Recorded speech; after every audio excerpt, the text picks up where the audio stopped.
زندگی میں آنے والے مشکلات، مصائب، تکالیف، پریشانیاں، دکھ، درد، ہر وہ امر جو ہمارے دل و دماغ پر ناگوار گزرے، اس لیے نہیں ہوتا کہ ہم ٹوٹ جائیں، بکھر جائیں، ان کا رونا لے کر بیٹھ جائیں، بلکہ یہ امتحانات ہمیں باہمت بنانے کے لیے ہوتے ہیں، ہمارے حوصلوں کو زندگی دینے کے لیے ہوتے ہیں، ہمیں اپنے رب کی طرف متوجہ کرنے کے لیے ہوتے ہیں۔ یہ امتحانات، سخت حالات، قدرت کی طرف سے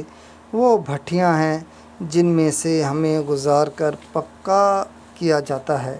صبر سکھایا جاتا ہے، ہمیں سینچا جاتا ہے، ہمیں قبولیت کے لیے چنا جاتا ہے، ہمیں یہ یاد دلانے کے لیے ہوتے ہیں کہ ہم بندے ہیں، ہم عاجز ہیں، ہم محتاج ہیں، ہم قید میں ہیں، ہماری رہائی ہماری موت ہے، ہماری منزل آخرت ہے، ہمیں جنت کے لیے پیدا کیا گیا ہے، آخرت کی تیاری اہم ہے، ایمان کی سلامتی اہم ہے۔ اللہ تعالی ہمیں صبر و استقامت کے نعمت سے نوازے۔